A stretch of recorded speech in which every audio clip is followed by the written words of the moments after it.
Queria hoje voltar ao nosso ciclo de Tefilá. Faz tempo que a gente parou para Purim, para Pesach. Tem um trecho que a gente faz no Korbanot, chamado Tfilat HaShachar, no início da reza, que cada um ainda faz sozinho antes de começar o Minyan. A gente primeiro analisou aquele trecho de Avraham Avinu, que ele levou para fazer o sacrifício de Yitzhak. Vamos agora analisar um trecho que ele consta no Sidur, que talvez ele não é conhecido, mas ele tem uma mensagem muito importante e bonita. Então, a Tefilá diz assim: Leolam, Yehei Adam, Yerei Shamayim Baseter. Sempre a pessoa deve ser temente a Deus de forma escondida. Baseter, escondido. O Modeh ala Emet, ele concorda, ele reconhece a verdade. Vedover Emet bilvavó, ele fala a verdade em seu coração. Veiashkem veiomar, ele acorda e diz o seguinte, que a gente vai ver depois. Aonde aparece esse trecho? Então, esse trecho foi introduzido no Sidur antes do pequeno Shema. Todo dia de manhã temos a obrigação de ler o Shema.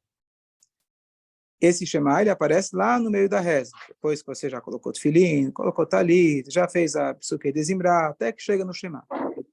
Os sábios ficaram com um certo receio, que às vezes a pessoa pode acabar perdendo o Shema. Até ele chegar lá, até ele acordar. Então eles colocaram um trecho pequenininho, a primeira parte do Shema. Alguns Sidurim colocam só o primeiro passuco, outros colocam, inclusive, até a primeira parashá, que é até o Visharecha, e ele serve como um step.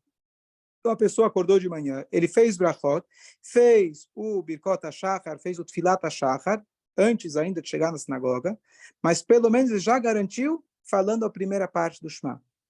Por que não o Shema inteiro? Então, como ele funciona como um step, então se baseia nas opiniões que dizem, que não é a opinião clássica, mas para esse caso como um step, que falando a primeira parte do Shema, você já cumpriu a mitzvah. Aquilo que a Torá diz para a gente, essas palavras, quais são essas palavras? Até o Visharecha. Não é aquilo que a gente usa para cumprir a mitzvah do Shema, mas, igual que o pneu do step do carro, não precisa ser aquele pneu dos mais bonitos, normalmente ele está manchado, ele tem aquele interior dele, aquela, como chama, você que sabe, a calota, ela é mais feia normalmente, não tem a mesma estrutura. E agora tem um negócio que só pode andar até 80 km por hora. Ah, só pode andar até 80 km por hora? Ele é mais fino. Bom. Agora, as mais novas não tem step. Tá vendo? Um kit para você consertar o fio. Então, o step, ele se baseia, então, nas opiniões mais lenientes. Então, tem esse Shema, e como introdução a esse Shema, os sábios colocaram um trechinho de introdução. Esse trecho de introdução, a gente deu a primeira frase dele, que é que a pessoa deve ser temente a Deus, ele acorda de manhã e ele diz. Vai ter mais um pouquinho que ele vai falar, e esse diz se refere ao Shema Israel, que a pessoa acorda de manhã e ele vai reconhecer a Hashem, e ele vai falar o Shema Israel. Esse é o mini Shema com uma mini introdução. Ok? Tem aqui. Depois do Akedat Yitzhak. Certo? Antes ainda do Lefichach. 4 parágrafos antes. Lefichach significa portanto. Portanto a quê? Então volta aí. Aval, volta mais um. Ribon, volta mais um. Leolam. Leolam e Rei Adam. Logo depois das letras pequenas. Isso. Então eu vou dizer agora a explicação dessa frase. Primeiro dessa primeira frase. Então eu lembro, curiosamente, muitos anos atrás, eu estava num Brit Milá, um parente distante meu, vai fazer sei lá, 20 anos mais, e lá tinha um senhorzinho que, pelo jeito, ele passou, não sei se foi pela Rússia comunista, passou pelo Holocausto, lembro vagamente, estávamos no parquinho, e ele deu a versão dele, errada, que eu lembro até hoje, desse passuco, dessa frase. O que ele diz? Leolam, sempre, a pessoa deve ser temente a Deus de forma escondida.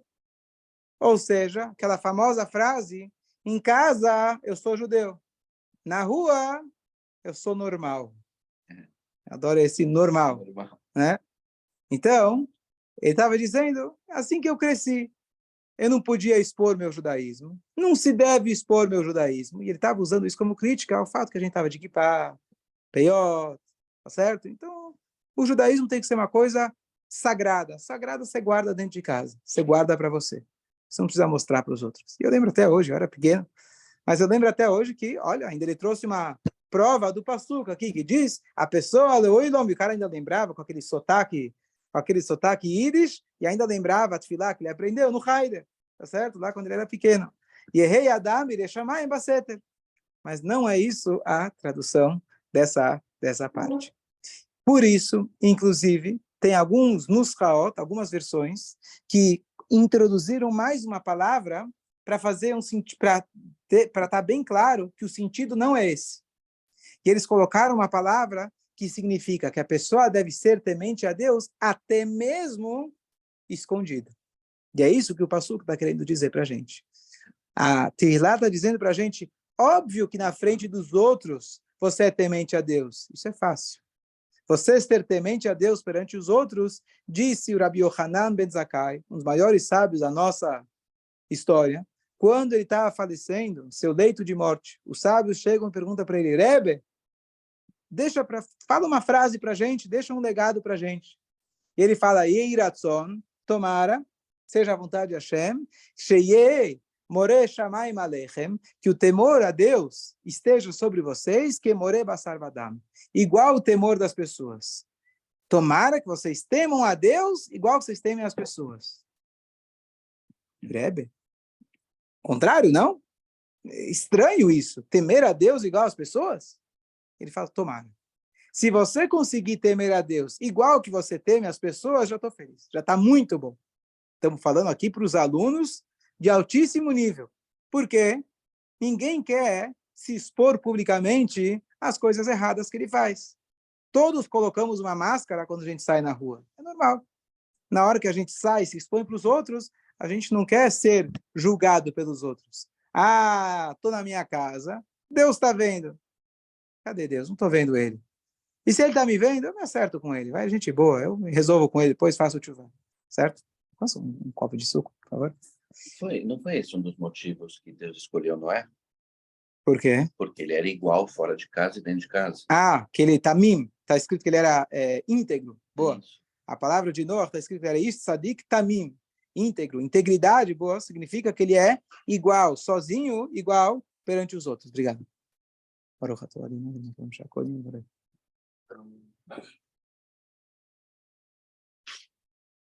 Até aqui, tá claro? Então, ontem, estudando esse trecho, eu me dei conta de uma coisa muito profunda. Me fez pensar que é a seguinte, tem uma passagem famosa que diz que é o seguinte, nós temos o furtador e o ladrão.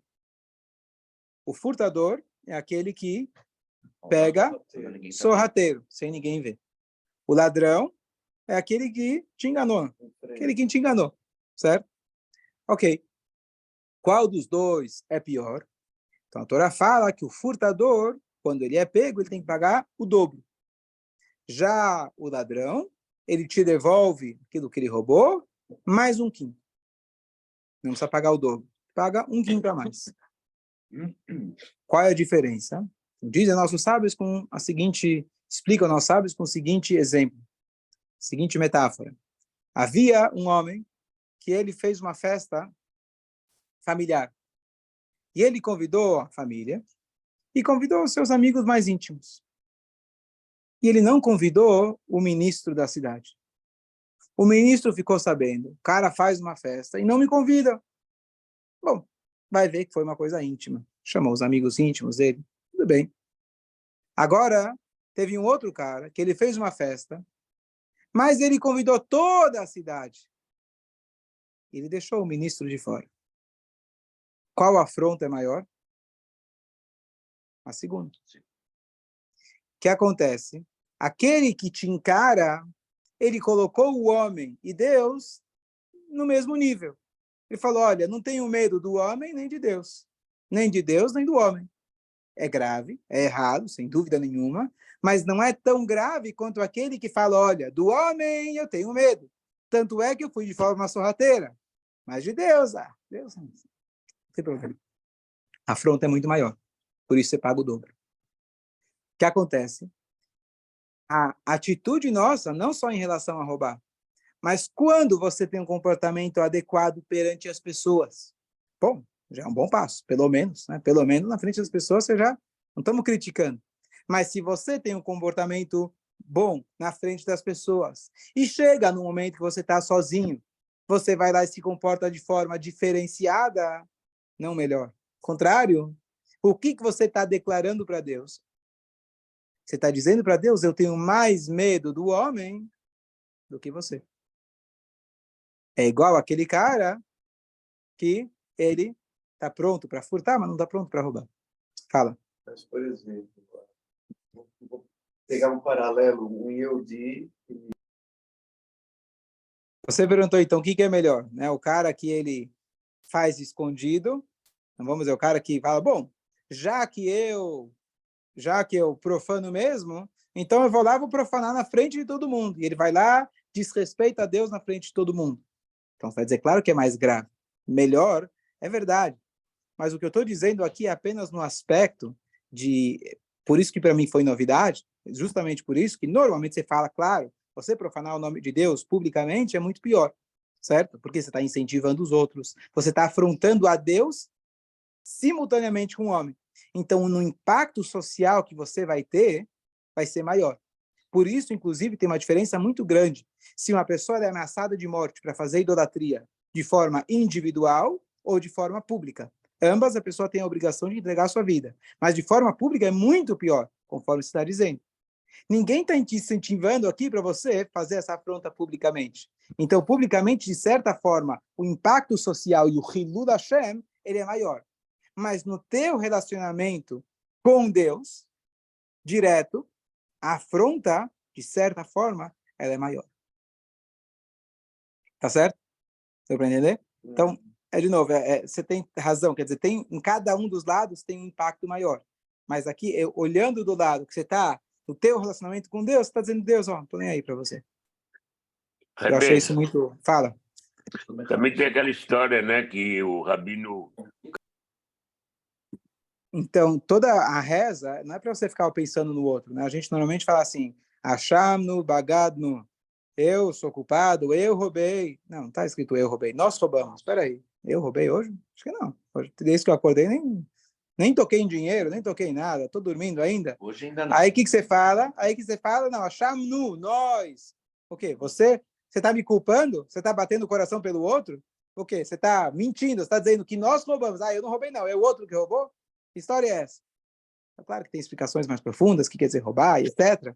Mas, muitas vezes, a gente, quando bate no coração, a gente está apontando para o outro. Em vez de fazer com a mão fechada, ele roubou. A gente começa a fazer chuvar pelo outro.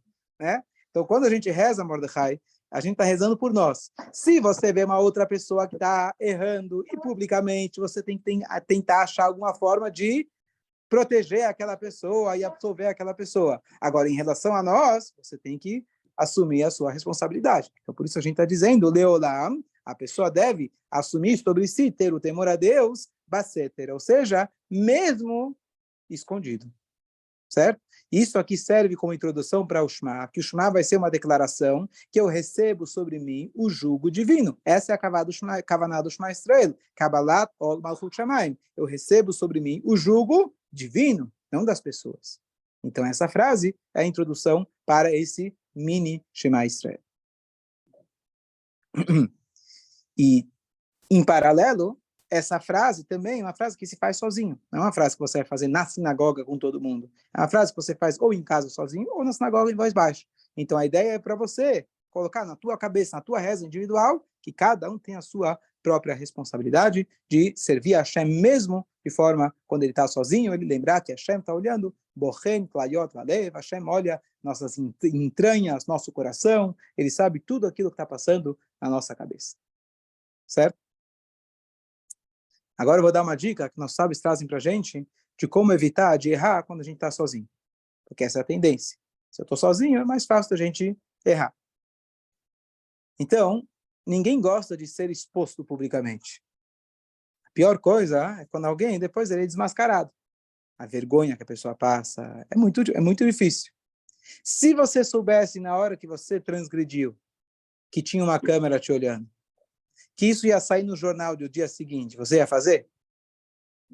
Óbvio que não, tá certo? Você pensaria mais, pelo menos, tá certo? O que acontece? A gente sabe de que passar vergonha nesse mundo é muito menor do que passar vergonha no mundo vindouro. Vamos explicar. Passar vergonha é um dos piores castigos que tem. Por isso está escrito, é melhor você pular na fogueira do que você envergonhar uma outra pessoa publicamente. Envergonhar uma pessoa é igual matar ela. Tanto é que fisicamente, quando você envergonha alguém, a pessoa fica branca, porque o sangue, ele sai da sua cara. Então você mexeu o sangue, é chamado shfichut damim, você derramou o sangue. Então, não só que simbolicamente, é como se fosse você está tirando a vida de alguém, numa escala menor, você está tirando a vida daquela pessoa. Uma das piores coisas é a pessoa ser envergonhada. Por isso, então, muitas pessoas evitam, certo? As pessoas têm certas etiquetas, conformismos sociais, porque não quero ser diferente, não quero passar vergonha. Isso é a natureza do ser humano. Inclusive, na Torá, se você envergonha alguém, tem até uma multa que você paga. Se calcula e quanta pessoa estaria pronta, né, para receber, para passar por isso. Então, se calcula o valor do boshet, que se chama. Agora a gente fala velon nevosh, velon ikalem, leolam vaed. Lembra? Ve'aerenenu betorah, velon nevosh. O que quer dizer? Que não passemos buchá. Leolam vaed. O que quer dizer? Para todo sempre. O que quer dizer para todo sempre? Que eu não seja envergonhado baolam azé, nesse mundo, e nem no mundo vindouro. Então, o que acontece? Os sábios descrevem para a gente o que acontece no mundo vindouro. A gente às vezes fica imaginando o fogo, o diabinho, etc. Não tem fogo nem diabinho. O que acontece é que tem lá uma televisão. Você senta para assistir um filme. E eles te mostram lá um indivíduo, um filme de um terceiro, como a gente falou outra vez. Você lá assiste, lá fica vendo o personagem. E você começa a ver tudo o que está acontecendo. Só que esse filme ele é projetado num estádio de futebol. Está lá todos os anjos, todos os tzadikim que já faleceram, teus pais, teus avós, todos aqueles lá, está todo mundo assistindo lá.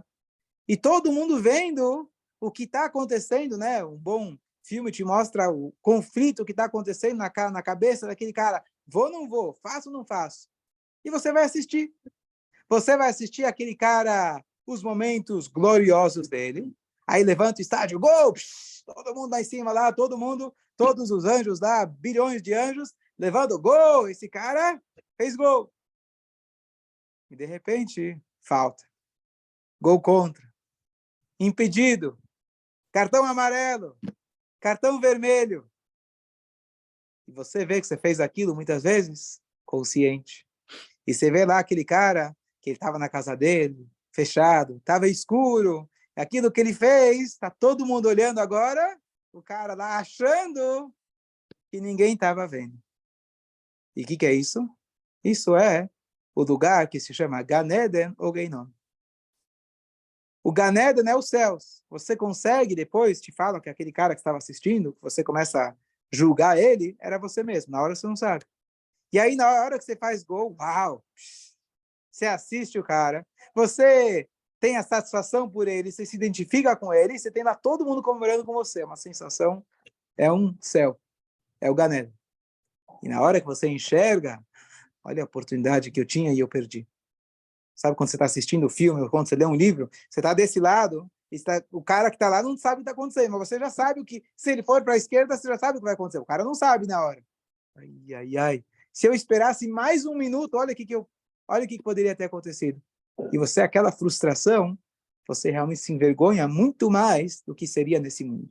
Claro que eu trouxe um exemplo muito materialista do que acontece lá. O filme, pessoas, o estádio. Mas a ideia é que lá a vergonha é muito maior. Então, se você, vamos dizer até que você conseguiu se mascarar a vida inteira, ninguém descobriu os teus podres. Mas se você não fizer tshuva lá em cima, a vergonha é muito maior. Então, esse pensamento pode ajudar a gente. Na hora que você tem que tomar uma decisão, vou para a direita, vou para a esquerda, você para e pensa, bom, pode até ser que eu vou enganar o ser humano. Primeiro que a gente diz, ninguém consegue enganar todo mundo por muito tempo. Consigo enganar algumas pessoas por pouco tempo. Número 1. mas vamos até supor que eu vou conseguir continuar enganando os outros, a Kadosh Baruch Hu não vou enganar. E não só isso, a retribuição vai ser exatamente aquilo que eu não quero, que eu vou ser exposto. E aqui, para ilustrar isso, é uma famosa passagem do Talmud, muito bonita.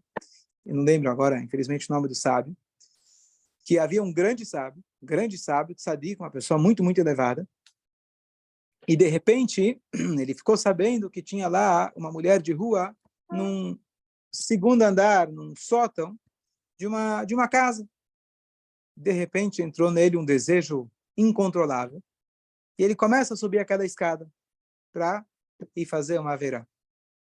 E no meio que ele está subindo, ele entra no conflito, né? Vou, não vou? Hã? A consciência começa a pesar. E ele, então, ele grita, fogo, fogo, fogo. E aparecem todos os alunos dele lá. Pô, cadê? Cadê? Estão aqui já com o extintor? Não, era o fogo do meu Yetzirará. Eles entenderam que o rabino estava acabando de subir para ir encontrar a fulana de tal. Oh, você? Rabino, como? Ele falou, prefiro passar vergonha nesse mundo do que passar vergonha no mundo vindouro. Então, o que ele fez?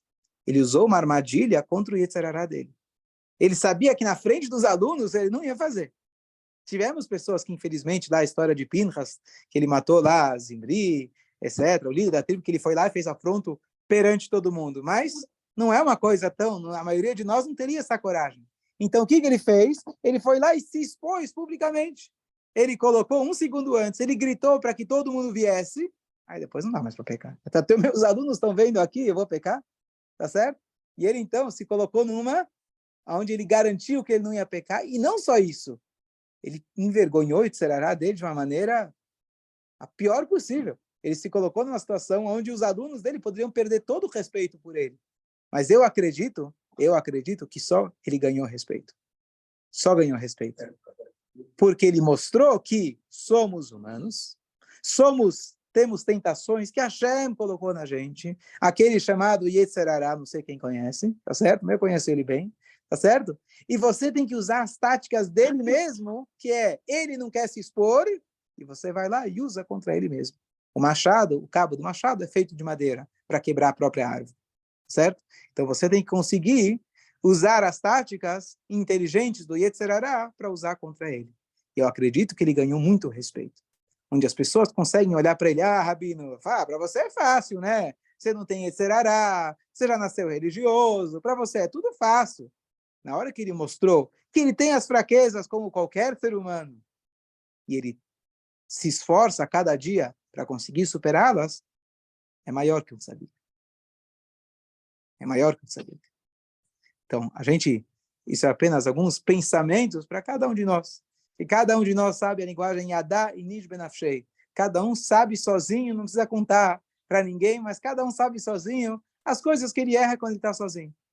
E aqui são alguns pensamentos para a gente entender, nunca estamos sozinhos. Hashem está olhando.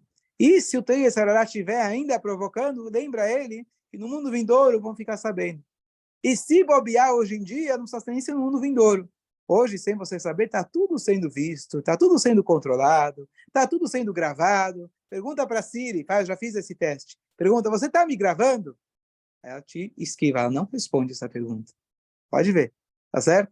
Você está sendo gravado, teu celular grava exatamente os passos, quantos passos você deu no dia, então está tudo sendo registrado. Então, Hashem, muito mais. Isso é apenas alguns exemplos, algumas maneiras da gente trazer mais no nosso mundo físico, como que tudo realmente está sendo observado, e isso vai incentivar a gente a Yerei Shamayim Baseter, ter temor a Deus, mesmo quando estamos sozinhos. Fala. No caso de... Então, usando o exemplo que você falou, né, o exemplo que a gente falou antes, que é o exemplo do desejo, vamos chamar assim, o desejo sensual, certo? Esse desejo, a Torá, em nenhum momento obscurece ele, coloca ele, vamos deixar ele no cantinho para... não vamos falar, não vamos cutucar o leão com vara curta, tá certo? O que significa isso? No dia mais sagrado, o que a gente lê na Torá, Yom Kippur, à tarde, que já é o está chegando no ápice lá do Neilá, você lê sobre as relações proibidas. Poxa, lê aqui uma coisa lá, do que não ensinou de manhã, o Kohen Gadol, ele entrou lá no Kodesh HaKodashim, e estamos num nível tão elevado, jejuando, quem tá pensando nisso? E a Torá vai lá e te coloca todas as relações proibidas. Diz o Rambam que em todas as épocas, em cada comunidade, sempre tivemos e vamos ter pessoas que vão errar nesse aspecto. E a Torá não esconde isso. É o Yetzer Hará que Hashem colocou. E a Torá, justamente por isso, vem para isso. E te conta várias histórias de relacionamentos que foram não de acordo com aquilo que precisava, na maneira que a Torá nos orienta. E a Torá te conta, eventualmente, o caminho da chuva, ou daquele que fez errado, e qual foi a consequência disso. A Torá é muito explícita, muito explícita. Você lê quando você estuda com criança, você lê o Humash, a gente não pode pular. Mas tem hora que é difícil. Tem hora que você fala, poxa, como que eu vou contar essa história para uma criança? Por quê? Porque a Torá é explícita. A Torá é extremamente explícita. Por quê? Você tem que encarar.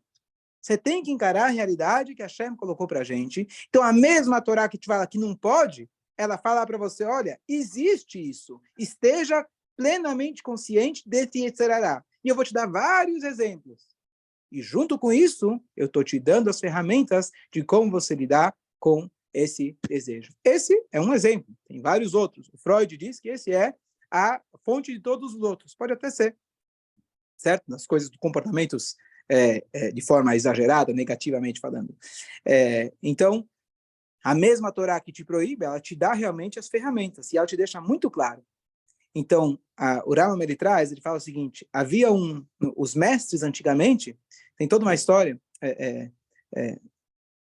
os mestres antigamente, eles falavam, tomem cuidado comigo por causa de minha filha. O que quer dizer? Às vezes algum queria fazer amizade com o mestre já pensando na filha. Mas aí ficava um zum, zum, zum. Você está de olho, você está de olho. Ele, ao invés de deixar isso como um segredinho entre os alunos, competindo pela filha, ele já falava, claro, comporta bem, que o melhor de todos eu vou escolher para minha filha. Acabou. Ele estragou o mistério, ele tirou o mistério. Eu sei que todos vocês estão de olho na minha filha. Tudo bem, minha filha está escondida em casa. Talvez vocês ouviram falar que ela existe. Mas é a filha do Rabino, tá certo? Competição aqui entre os tzadikim. Quem não quer ter o sogro, conforme a Guimarães diz, tem que ter um sogro, né, um tzadik, etc. Então, ele, ao invés de deixar o mistério e deixar como aquele negócio que ninguém viu, ninguém falou, ninguém comenta, e tá certo, é proibido se casar, mas nos fundos, né, todo mundo dá um jeitinho, né? A Torá fala claramente, se case, e você tem o teu Yetzer Hará, e saiba lidar com ele. Então, a Torá tira esse mistério, desmistifica, e fica mais fácil de você lidar. Porque enquanto ele está baceter, enquanto ele está lá escondidinho, você dá os teus jeitinhos. Tira a Torá e fala, não está nada escondido. O Rabino subindo na escada e fala, opa, tá pegando fogo. Cadê o fogo? Ele queria que todo mundo visse o fogo que estava pegando. Então, a gente desmistificar o Yetzer Hará e ser explícito com ele e falar, eu sei o que você quer, não vem com história, eu sei o que você quer.